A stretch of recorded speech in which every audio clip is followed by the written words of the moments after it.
Advice and counsel. O my dear son, I counsel you to practice true devotion to Allah and to be ever fearful of offending Him. I also advise you to be ready at all times to fulfill your duty to your parents and your duty to all the elders, for Allah looks with favor upon His servant when he acts accordingly. You must always be a faithful custodian of the truth, both in private and in public. You must not neglect the recitation of the Quran, both outwardly and inwardly, in private and in public, with understanding and deliberation, with gravity and reflection and the shedding of tears.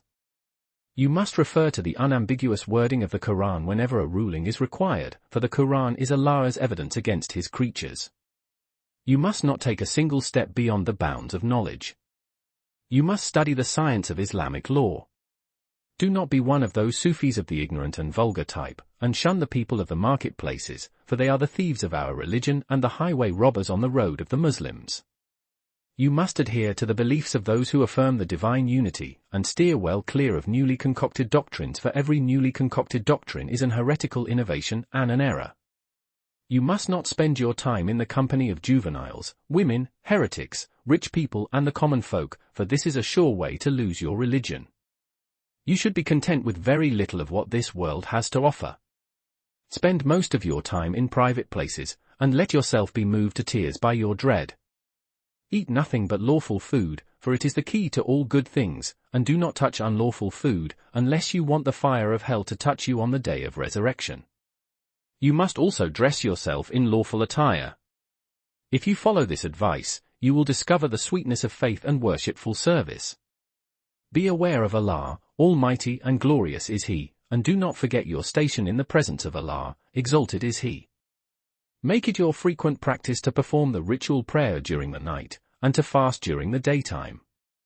Do not stand apart from the general congregation, unless you are an Imåm and must therefore be in a position to set an example. Do not seek political leadership, for one who seeks political leadership can never prosper. Do not lend your signature to affidavits relating to security transactions. Do not become the boon companion of judges and potentates, and do not get involved in testamentary dispositions. Flee from other people as you would flee from the lion. You must lead a private existence in order to ensure that you do not lose your religion. You must also do a lot of traveling. As the Prophet, Allah bless him and give him peace, has said, go on an expedition. It will be good for your health and you will profit by it. Be careful not to hurt the feelings of your elders. Do not let compliments go to your head, and do not attach importance to critical comments that may be made about you. Let praise and blame be matters of equal indifference as far as you are concerned. Be on your best behavior with all your fellow creatures, and always adopt a humble attitude toward them, for the Prophet, Allah bless him and give him peace, has told us, if a person is humble, Allah will raise him up, but if a person is arrogant, Allah will put him down.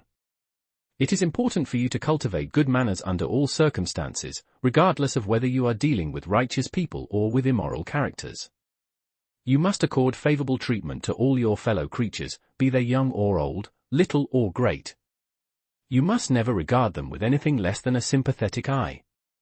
Do not indulge in coarse laughter, for such laughter arises from heedlessness and it causes the heart to die. As Allah's Messenger, Allah bless him and give him peace, has told us, if only you knew what I know, you would surely laugh very seldom and you would surely weep very often. You must never feel safe from the cunning devices of Allah, and yet you must never despair of Allah's mercy. You must live your life between fear and hope. Oh my dear son! You must become detached from this world, for in the pursuit of it lies the loss of your religion. You must make it your practice to keep the fast, to perform the ritual prayer, to make your supplication loud and clear, to let your clothes be threadbare, your comrades paupers, your home a mosque, your property and knowledge of Islamic law, your finery a pious abstinence, and your intimate companion a noble lord. Do not pay special attention to anyone until it is clearly apparent to you that he possesses these 5 characteristics. 1. He prefers poverty to affluence. 2. He prefers the hereafter to this world. 3. He prefers humility to haughty pride. 4. He is keenly aware of what is done in secret and what is done in public. 5. He is prepared to face death. Oh my dear son! Do not let yourself be dazzled by this world and its splendors, for this world is green and ripe and sweet. If someone becomes attached to it, it attaches itself to him, and if someone rejects it, it rejects him in return. Besides, there is no way for it to last forever.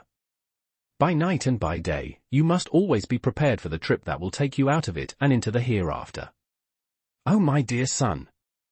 You must accustom yourself to solitude.